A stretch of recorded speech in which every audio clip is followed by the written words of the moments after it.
Hello student, आज की class में हम अष्टविध सार देखेंगे। अष्टविध सार का उद्देश्य जो है वो पुरुषों के बल के विशेष ज्ञानार्थ, जो पुरुष होते हैं उनके बल को जानने के लिए अष्टविध सार परीक्षा की जाती है। तो देखते हैं अष्टविध सार। आचार्य चरक कहते हैं कि चिकित्सा के कार्य का क्षेत्र आतुर का शरीर होता है। तो चिकित्सा किसमें करते हैं? तो रोगी पर चिकित्सा की जाती है। उसकी परीक्षा आयु प्रमाण ज्ञान के लिए अथवा बल दोष प्रमाण ज्ञानार्थ होती है। तो जो रोगी की परीक्षा की जाती है वो किस लिए की जाती है कि उसकी आयु का प्रमाण जान सके और दोष का जो प्रमाण है, दोष कितना बढ़ा हुआ है, उसका प्रमाण जानने के लिए अष्टविध सार परीक्षा की जाती है। वहाँ उसके बल व दोष के प्रमाण की परीक्षा निम्न प्रकार से की जाती है। तो आचार्य चरक ने 10 परीक्षा में ही सार परीक्षा को लिया है। प्रकृति विकृति सार सहनन प्रमाण सात में सत्व आहार शक्ति व्यायाम शक्ति तथा व्यय की परीक्षा करके, ये 10 परीक्षा के अंतर्गत आते हैं। इनकी परीक्षा करके हम आतुर की आयु के प्रमाण को जान सकते हैं, आतुर के बल को जान सकते हैं। दोष एवं आतुर बल के आधार पर ही औषधि की मात्रा निर्धारित की जाती है, क्योंकि बिना परीक्षा किए अत्यंत बलवान अथवा तीक्ष्ण वीर औषधि का प्रयोग अल्प बल वाले आतुर में करने पर वह रोगी को सहसा मार डालती है। तो आतुर के दोष और बल के आधार पर ही हम औषधि की मात्रा निर्धारित करते हैं। तो हमें आतुर के बल और दोष की परीक्षा कर लेनी चाहिए। अगर हम आतुर के बल और दोष की परीक्षा नहीं करते हैं तो अगर अत्यंत बलवान तीक्ष्ण औषधि का प्रयोग हम अल्प बल वाले आतुर पर करते हैं तो वह रोगी को मार डालती है। न केवल तीक्ष्ण वीर औषधि अपितु आग्नेय गुण भूयिष्ठ औषधियाँ अथवा अग्नि क्षार शस्त्र कर्मों का सहसा अल्प बल वाले पुरुष के लिए संभव नहीं हो पाता है। तो जो अल्प बल वाला व्यक्ति है वो ज़्यादा तीक्ष्ण औषधियाँ नहीं सहन कर पाता है, या अग्नि क्षार शस्त्र कर्मों को भी वो सहन नहीं कर पाता है। तो जो अल्प बल वाला व्यक्ति है उसके अंदर बल ही नहीं है, उसको हम तीक्ष्ण औषधियाँ अगर दे रहे हैं तो उसका जो शरीर है ना, तो पहले ही उसके अंदर बल नहीं है।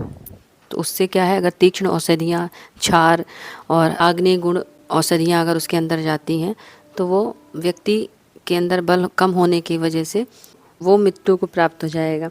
अभी एज वाइज ले लेते हैं कि अगर बच्चा है कोई तो उसको हम मेडिसिन देते हैं तो उसका डोज कम होता है, और एक एडल्ट का जो मेडिसिन का डोज होता है वो ज़्यादा होता है। और अगर हम एडल्ट वाला डोज जो है वो बच्चे को देते हैं तो वो बच्चे पे कॉम्प्लिकेशंस उत्पन्न करेगा, है ना, तो बच्चे के लिए घातक होगा। और वही बलवान हो गया, है ना, और बलवान व्यक्ति में अगर हम कम मात्रा वाली अगर औषधि देंगे तो उसमें वो फ़ायदा ही नहीं करेगा।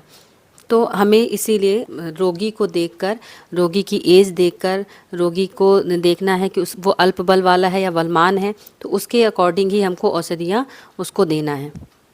इन्हीं सब कारणों का विचार करते हुए हीन बल वाले रोगी को अविषाद कारक मृदु एवं सुकुमार उत्तरोत्तर गुरु जो विभ्रम या उपद्रव पैदा ना करे, ऐसी प्रधान औषधियों को उपचार करना चाहिए। तो हमें ये देखना चाहिए बल के अनुसार ही उसको मृदु है, सुकुमार है, फिर जब वो ठीक होने लगे, उसका बल ठीक होने लगे, तब उत्तरोत्तर उसको गुरु और जो उपद्रव उत्पन्न न करे, कॉम्प्लिकेशंस उत्पन्न न करे, ऐसी औषधियों का उपचार करना चाहिए। सार अष्टोपरुषाणाम बलमान विशेष ज्ञानार्थम उपदिश्यन्ते तद्यथा त्वग रक्त मांस मेदो अस्थि मज्जा शुक्र सत्व नीति, अर्थात पुरुष के बल के विशेष ज्ञानार्थ अष्टविध सार का उपदेश किया जा रहा है। तो पहला सार कौन सा है? त्वक सार है। त्वक शब्द से त्वचा में स्थित रस का ज्ञान होता है, इसलिए यहाँ पे त्वक सार आया है। रक्त सार, मांस सार, मेद सार, अस्थि सार, मज्जा सार, शुक्र सार और सत्व सार। तो सार जो है वो 8 हैं आचार्य चरक जी के अनुसार। अभी जो सार दिए हुए हैं, जो 8 सार हैं, उनके ये लक्षण दिए गए हैं। ये सभी सार के संयुक्त लक्षण हैं। इन सभी सारों से युक्त पुरुष अत्यधिक बलवान होता है ना। तो जितने सार दिए हुए हैं 8 सार, त्वक सार, रक्त सार, मांस सार, मेद सार, अस्थि सार, मज्जा, शुक्र, सत्व सार, इन सारों से युक्त जो व्यक्ति होता है वो अत्यधिक बलवान होता है, अत्यधिक सुखी होता है, विविध क्लेशों को सहन करने वाला होता है, स्वयं पर विश्वास कर सभी कार्यों को करने वाला होता है, मतलब सेल्फ कॉन्फिडेंस उसका अच्छा होता है, सर्वदा कल्याणकारी कार्यों में लगा रहने वाला, हमेशा जो कल्याणकारी कार्य हैं उनमें ही लगा रहने वाला होता है, स्थिर एवं संगठित शरीर वाला होता है। उसका जो शरीर है वो भी स्थिर होता है और मेंटेन होता है, संगठित होता है, व्यवस्थित गति वाला होता है। स्निग्ध, गंभीर, गंभीर भी रहेगा, अनुनादिक एवं उच्च स्वर वाला होता है, ऊंचा बोलने वाला होता है, सुखी होगा, ऐश्वर्य युक्त होगा, धनी होगा, सम्मानित होगा। तो ये सारी चीज़ें हैं कि अगर धन है तो सम्मान भी होगा, ऐश्वर्य युक्त भी है ना। जब वो कल्याणकारी कार्य कर रहा है तो ऐश्वर्य मिलेगा, धनी होगा, सम्मानित भी होगा, अल्प व्याधियों वाला होगा, व्याधियाँ नहीं होती हैं ज़्यादा, देर से जरावस्था में जाने वाला होता है, मतलब देर से वृद्धावस्था या बूढ़ा होता है।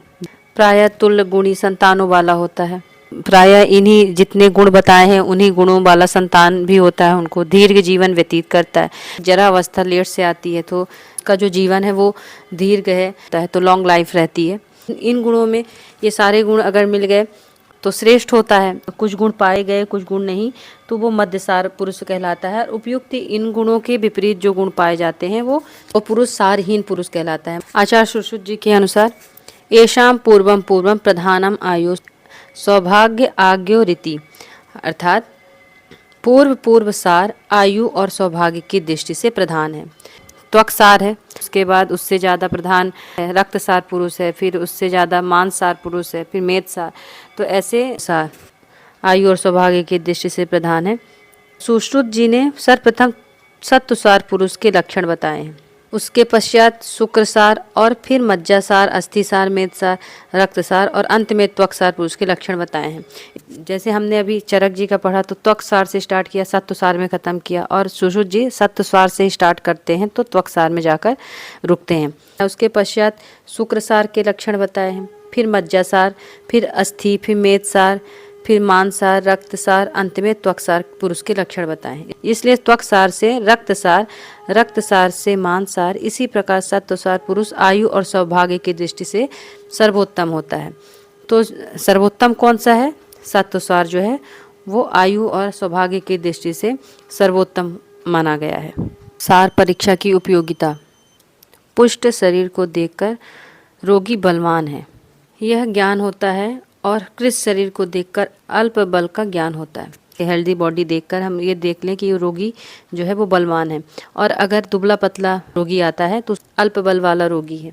शरीर को देखकर हम भ्रम में आ जाते हैं कि रोगी का जो शरीर है वो महाशरीर में अत्यधिक बल होगा, और अगर छोटा शरीर है तो अल्प बल होगा। पर ऐसा नहीं होता है ना, क्योंकि कुछ लोग अल्प एवं कृष शरीर के होते हुए भी बलवान होते हैं। ठीक है, तो अल्प है, छोटा शरीर है और दुबला पतला है तो भी वो बलवान होता है। पुष्ट शरीर वाला जो व्यक्ति होता है उसको देखकर हम ये सोचते हैं कि अगर वो बलवान है, तो ऐसा भी नहीं है। कभी कभी ऐसा होता है कि वो अल्प बल वाला होता है। जैसे जो पिपलिका होती है, चींटी जो होती है, वो अपने से 10 गुना वजन लेकर चलती है। तो उसी प्रकार जो कृष एवं अल्प शरीर पुरुष भी सार युक्त हो तो श्रेष्ठ बल वाले कहलाते हैं। इसलिए सार की परीक्षा करनी चाहिए। ये नहीं सोचना चाहिए कि अगर ये पुष्ट शरीर वाला है तो ये बलवान रोगी होगा, और ये कृष शरीर वाला है तो अल्प रोगी होगा। इस भ्रम में नहीं रहना चाहिए, इसलिए हमें सार परीक्षा करनी चाहिए।